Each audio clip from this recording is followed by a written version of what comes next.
Minsko polje. Strah da to više nećeš biti ti. Nisam ništa jela 3 dana. Izgovoreno je kao da izbacuješ izžvakane plombe i u unutrašnjoj poeziji se nećemo vraćati. Jedino se radujem jutarnjoj kafi koja uvek precizno probuši još jednu rupu u mom stomaku. U istom krugu od sobe do sobe svaka će se misao svoditi na meru suvišnog časa. Sitne bodlje postale su veliki metež, a glava puna, otežala od podzemne vode, bit će konačno kao da se pliva kroz dno. To je čitavo polje naftnih bušotina. Zalogaj po zalogaj izgovorenog, dodavati neprestano teško na težinu. Pojedeni unutrašnji omotači. Ali to što sada uz kafu sedim u uglu i plačem nije zato što sam otpustila sve radnike dok sam te slušala, već sam videla da gazimo po nekom novom delu mene. Tvoje naličje zacrni moje lice i lice s licem susreće se u novim odrazima. Na nekoliko mesta pisalo je Minsko polje. Idi unazad, do istog mesta gde opet nećeš više biti ti, tamo gde još nisam ista ja. Ali bio je mrak i ja nisam dobro videla. Ja nisam htela da vidim, iako sam toliko puta odgledala ratne filmove. Potiru se pređene razdaljine i šake raspoznavanja. Naš sinoćni film bio je izuzetak. Moje sinoćne čudne neke slane kapi bile su izuzetak. I reči nataložene u uspomene bit će konačno uspomene o jednoj drugoj glavi što je nekada živela, a sada više ne zna kako do prekidača, ne bi li ponovo ugledala svetlo. Ali to što sada, uz kafu, sedim u uglu i plačem, nije zato što znam kraj filma, već zato što i ne slutim njegov početak dok koračam ka tebi bez ruku i nogu.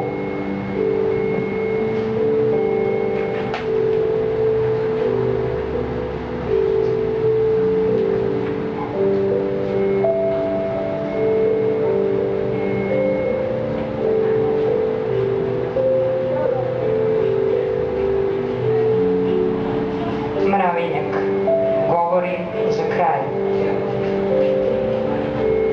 Rekao si mi, ne ostavljaj me nikada na miru.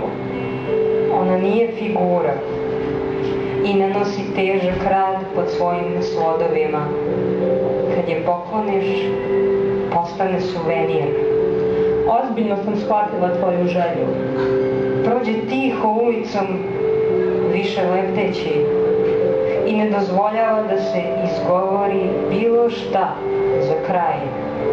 Udalji se zato od te čigre koja ne ume da se zaustavi i pođi ovim improvizovanim putem koji sam napravila stopalima samo za tebe. U dnu strasnog dna muti se voda, barice nastaju, zeleno postaje fluorescentno. Tu nema ničega, ni hrane, ni vode, ali ništa nam i ne treba. Suvenir do suvenira figurira. Zar ne? Sve to o nekome nečemu govori, ali figura nije, a ruke večito hladne i krv jedva čujna šumi kao majske krošnje sporo. Sredila sam ipak da nam svako večer prošvercuju 4 litre ožujskog, jer će pauza za pišanje možda nakon doviđenja ne dopusti ni oproštaj. Biti jedini trenutak kada ću te ja, samo jabuku, nesrećno, pojedenu do pola, ostavljati na miru.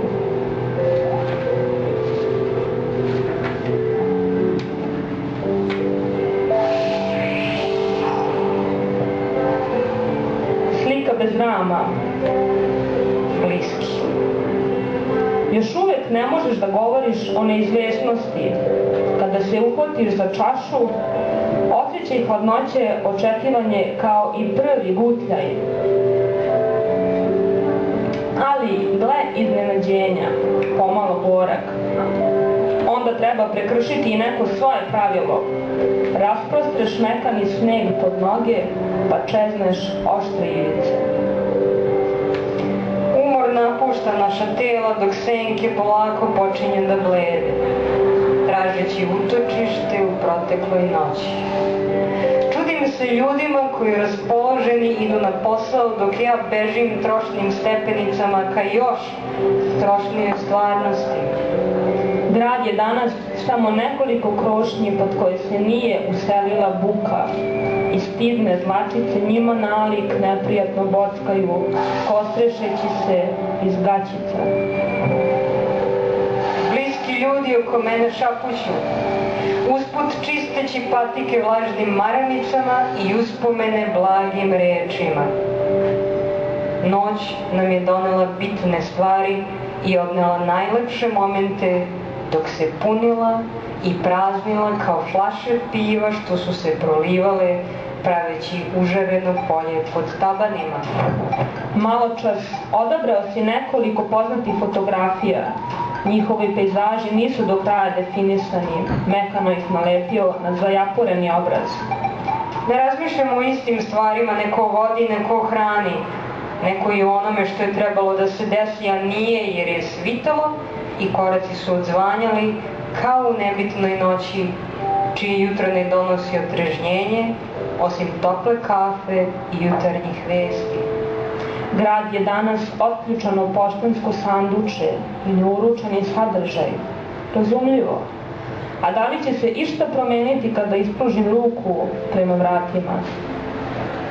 Duva hladan vetar i voz ne saobraća i dopušta nove prizore koji će vratiti umor u naša tela.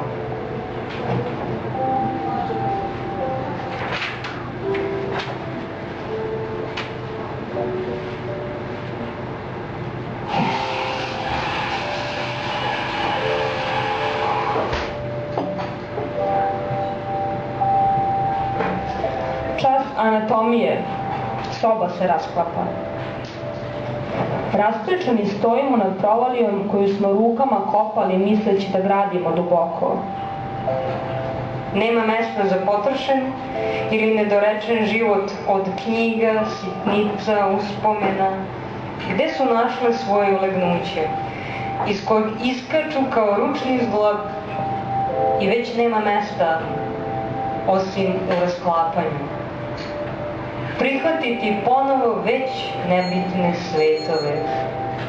Gejziri ispiraju naše međunožja i brišu sećanja bušeći anatomiju do epicentra. Mozak kao kašasta smeša levitira ispred nas i slobno se smeje onim godinama koje je zbog naših nesigurnosti proplakao. Ako nisu u mozgu, nisu više ni u tragovima. Papirićima, papirićima, papirićima, đubretarcima nisu više ni u tragovima. Prenositi ih u budućnost bilo bi dosadnije od mrava, što se uporno vraćaju i kad više nema ostataka hrane.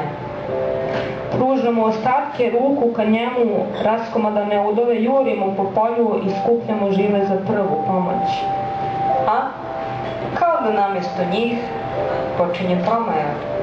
Naše lišće, naši zavoji suše se brže nego rane i otpadaju u svim pravcima bez kiselnika. U rasklopljenom i u sklopljenom zamena slogova. Ti nad mojom glavom, ja nad tvojom. Rasklimatano. Ne znam kako.